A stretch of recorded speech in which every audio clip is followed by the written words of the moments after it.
Hello FPL fans and welcome back to the channel. Today we've got the team selection for FPL Gameweek 21. Just before we get into the video, don't forget to like and subscribe to show support for the channel and share this video with your friends if you guys are enjoying this type of content. And with that being said, let's get into the video.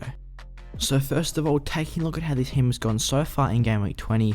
In goals, Fabianski got me 1 point, as unfortunately West Ham conceded 2 goals to Crystal Palace. Moving on to the defenders, Cancelo was very impressive with his 17-point haul against West Brom. Cancelo got a goal, an assist and a clean sheet, which was accompanied by 2 bonus points, so that was nice to see him get a big haul there. Dallas only managed 2 points as Leeds conceded to Newcastle, and Dallas failed to get any attacking returns, which was quite disappointing. Moving on to John Stones, he got me 6 points this week as he continues to be a strong FPL asset for the squad. This makes it 4 clean sheets in a row for Man City, so they are very reliable. And to cover off the defence, Soufal also started only managing 1 point, as once again West Ham conceded 2 goals to Palace, which was not ideal. Moving on to the midfielders, Salah and Son are still yet to play, but Fernandes took the captain's armband this week and blanked with 2 points against Sheffield United at home. Obviously this is a bit unexpected as I was predicting a big haul from Bruno Fernandes, but it is what it is and we move on. Amongst the forwards, Watson's got me another goal, making it 2 goals in 2 games for him as he picked up 6 points against Burnley. Martial blanked against Sheffield United, only managing 2 points, and he is one definitely up for contention for rotation due to his bad performances recently. And Patrick Bamford only got 1 point as well, as he got subbed off in the 50th minute, which was a bit disappointing as he was playing a Newcastle side who are vulnerable at the back. Moving on to the bench, it was quite frustrating for this game week as McCarthy only managed me 1 point, but then I had Souček and Rafinha who got 15 and 13 respectively, so that was a bit frustrating considering that many players in the squad did blank, and I just think that a couple of subs here and there could have led to quite a lot more points in the squad. So this means that so far this game week we have scored 40 points, which is okay as we still have Salah and Son to play. The average so far is 32, which has meant we have taken an 8k red arrow so far, but I'm hoping that the likes of Salah and Son can see us take a green arrow for this game week. So before we jump into how the team lines up ahead of Game Week 21, some transfers include Rafinha coming out despite having a good score, and Gundogan coming in as he's been in very good form recently, and also Martial coming out for Ryan Brewster to free up some funds around the squad. So with that in mind, let's have a look at how the team lines up for Game Week 21. In goals, McCarthy is the starting keeper as this week he faces Aston Villa at home. Obviously Villa have been a good side so far this season, they do provide good attacking threat, but between the two keepers of Fabianski and McCarthy, Fabianski had the harder fixture as he faces Liverpool at home compared to McCarthy who has Aston Villa. Having a look at the defenders, Cancelo faces Sheffield United at home this week, which is a great fixture and I'm sure Man City will be keen to make it 5 clean sheets in a row in the Premier League. Cancelo is coming off a very nice haul, so he could potentially provide those attacking returns as well, which could lead to another double-digit figure haul for him. Moving on to Andy Robertson, this week he has West Ham away, which is a decent fixture. Obviously West Ham are performing quite well this season as they are currently 4th. Robertson has been good so far, providing good attacking threat and getting into some nice positions, so I am hoping for a clean sheet and potentially an attacking return there. And to cover off the defence, John Stones is the second Man City defender, just because they've been so solid at the back this season, and Sheffield United at home is a great fixture.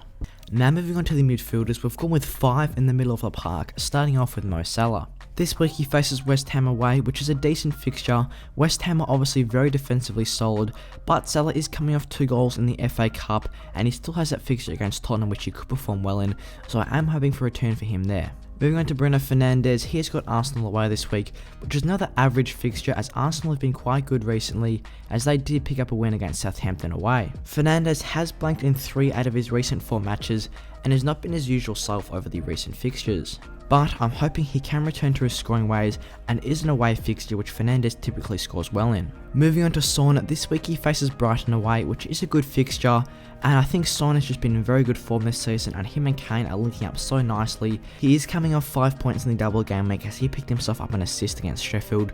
He also has that game against Liverpool, so I am hoping for a return for him and Son. Moving on to Thomas Souček, he does come into the squad this week after coming off the bench. He did perform very well in Game Week 20, getting 15 points as he picked up 2 goals against Crystal Palace. This is the second time now that I've benched Souček for a double-digit haul, so I just think enough's enough. When he does score, he picks up a lot of bonus points and tends to get a double-digit haul, so even though he's facing Liverpool, I am hoping for a return for Thomas Souček. And to cap off the midfield is Rafinha out and Gundogan in. Gundogan is coming off 14 points in game week 20 as he got himself 2 goals and got subbed from the 50th minute, so he could have picked up more points there. This means Gundogan has scored 7 goals in his last 8 matches and has been in great form, getting into some incredible positions for Man City, and he is now on penalties as well since De Bruyne is out, so that provides all the more attacking threat. Now moving on to the forwards, we've gone with 2 up top instead of the 3 last week, as Brewster does come in for Martial, which means he drops to the bench. Starting off with Ollie Watkins, this week he faces Southampton away, which is an okay fixture. Obviously Southampton are quite a solid defensive side, but they did just concede 3 to Arsenal, and Watkins has scored 2 goals in his last 2 matches, so he is carrying good form to this game, so I am hoping for a goal for him in this fixture. And to cap off the team, Patrick Bamford starts once again. This week he faces Leicester away, which is no doubt a very hard fixture as Leicester are a very solid defensive side. Bamford has been getting into good positions and did have a couple of chances to score against Newcastle if his teammates couldn't find him with that squaring ball, but unfortunately it wasn't to be. It does mean that Bamford has blanked in his last 3 matches, but I'm sure he'll bounce back and get back to his scoring ways against Leicester.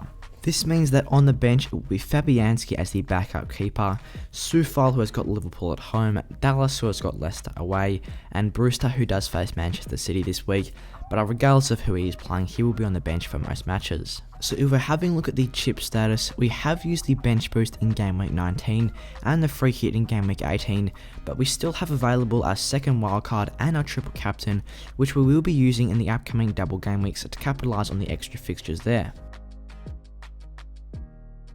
So that's what we've got for today for the team selection of FPL GW21. I hope you guys enjoyed the video. If you did, give it a like and subscribe to show support for the channel, and once again share this video with your friends if you guys are enjoying this type of content. And with that being said, I'll see you guys in the next one.